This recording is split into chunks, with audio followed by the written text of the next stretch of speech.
Hello, welcome back. So, it's been a while.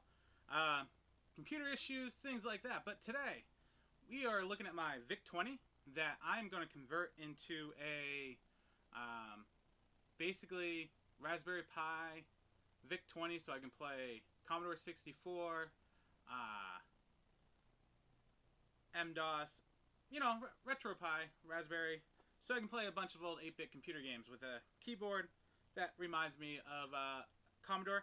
When I was a young kid, I always wanted to play one of these, never got the chance because, early 90s, there was other things to buy. So now that I have a VIC-20, I can play with it like a Commodore 64.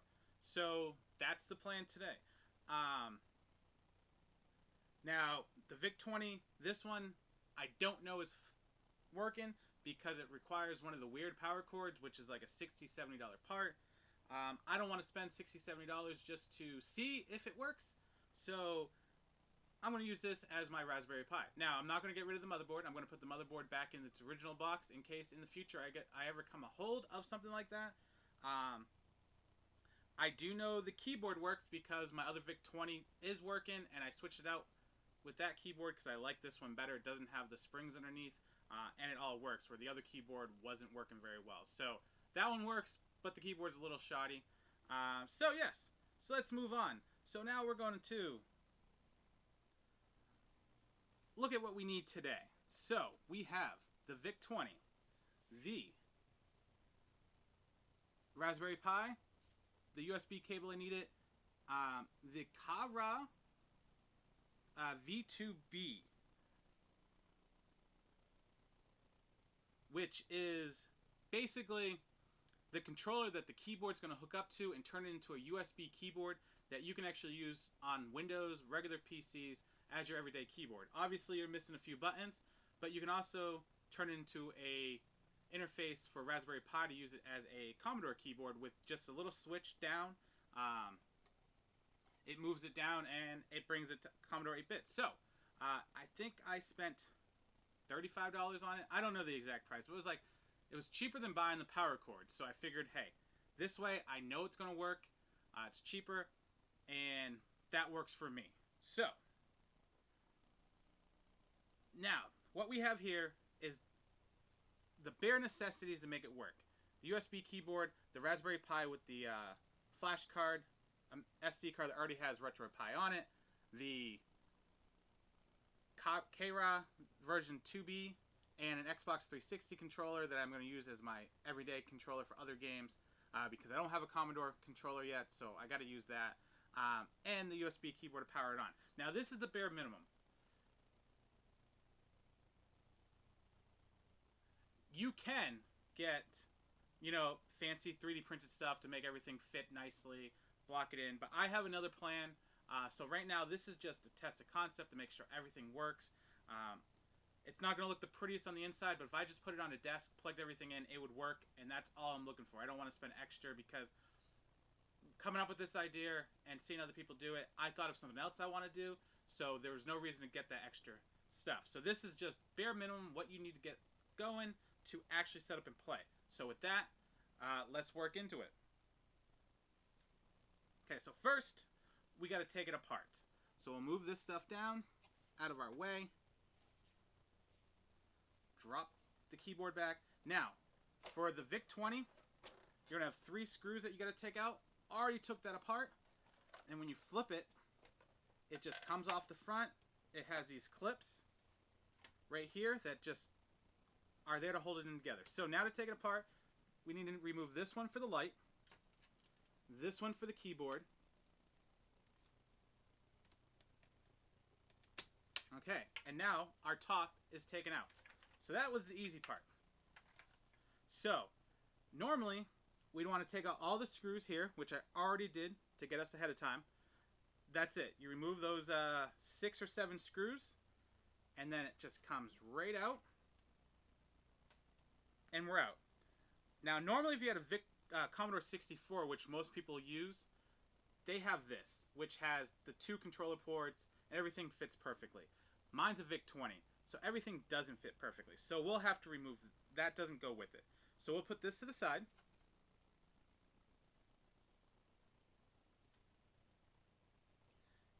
And now we're back at just the keyboard. So with just the keyboard and the case in itself, we're ready to go. Now, this isn't going to look pretty when I get it together, but it will be functional. So let's move on to that. Okay, so first things first, we're going to take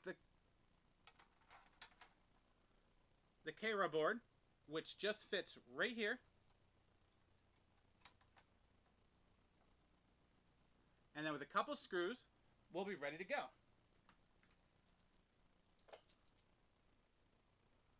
So, you can buy other adapters to make it so it looks nicer, but really you only need 2 screws. And once you have those 2 screws in, you're halfway there. So, alright, now that we have that in, we're going to put the Raspberry Pi on. Now, I'm just going to attach the Raspberry Pi in a temporary spot just to get it going. Now, they do make adapters to make this look nicer, but like I said, this is bare minimum. This I could put together, everything would hold in place, and I could just put it on the shelf and I'd be done. So,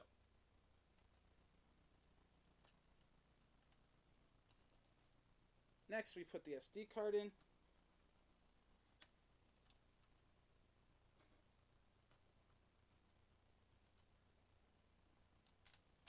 Whoop. Make this a little bit easier. Okay, so now we just have to connect it. Now I'm just going to run the cable into here. Normally, you can buy an adapter to solder it in to add a USB cord right here. But like I said, I have other plans, so this is just to get the bare minimum out. So we're going to run the USB cable right in here.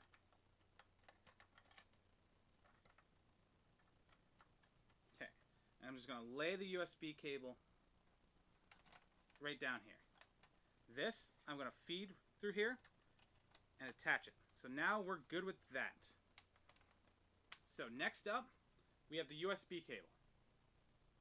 Now the USB cable, I'm just going to feed through the holes back here and plug it in. Okay. Then we have the Xbox 360 controller, which I'm just going to feed right here.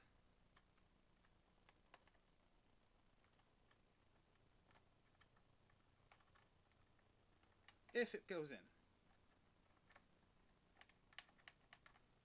Okay, so now we're in. So I'll pop it right there.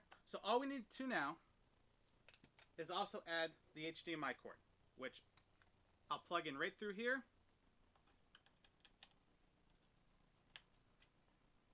Now, like I said, this could look nicer if you get some 3D printed parts, but we're not going that way. And right now, we are just about done. So we'll move this down a little bit. We pop our board back here. So now,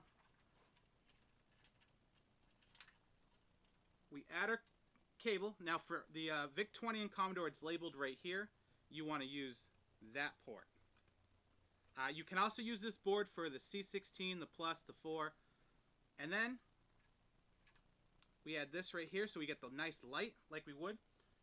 And we're ready to go.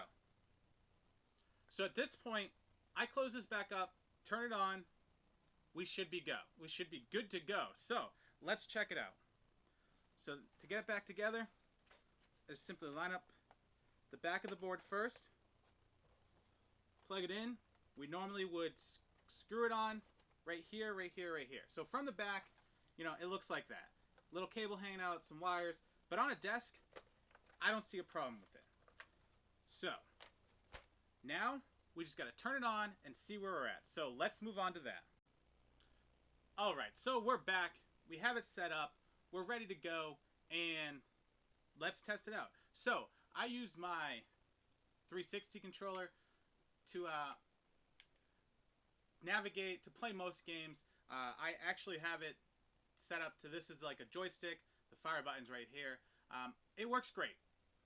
I do have the USB Commodore 64 controller from the C64 Mini.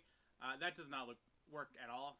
I mean, it works, but it feels like you're just slugging along. This feels smooth, keeps it up to date. If I can get a nice joystick controller that just feels like you're playing an arcade. That would be the goal. That's probably one of the next steps. But this is what I have for now, so let's test it out. So I already have this Commodore 64 installed, set up, got some games. I got my M-DOS, I got the Amiga, so let's play. Right off the bat, let's go.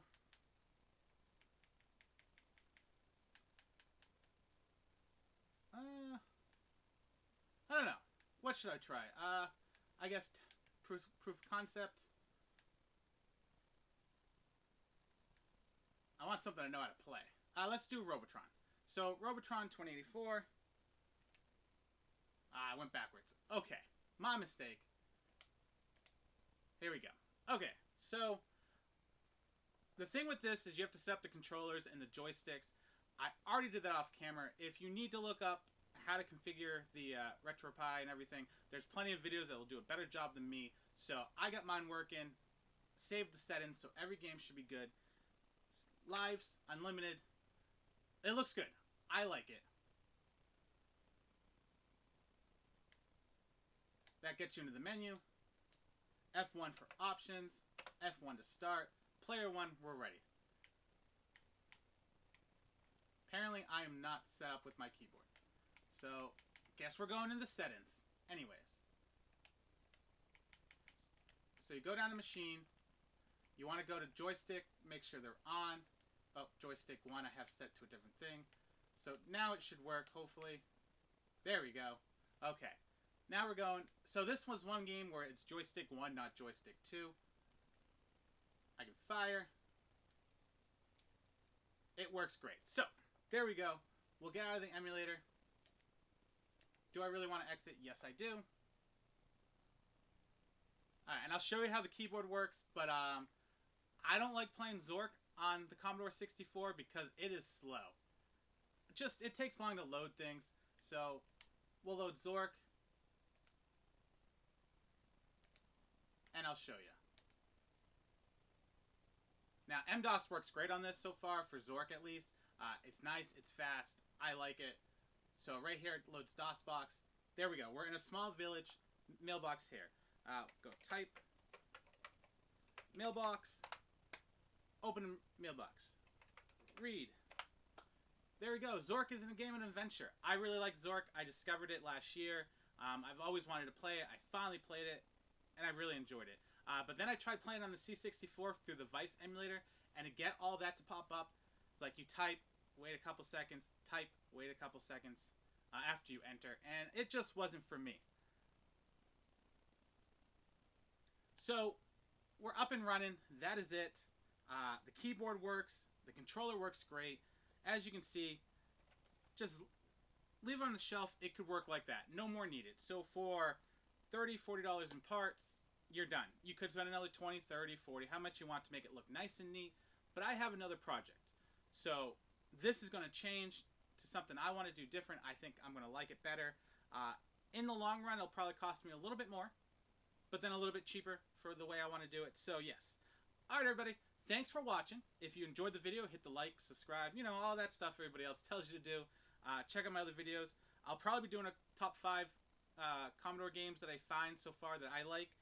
Right off the bat, just to kind of break myself in.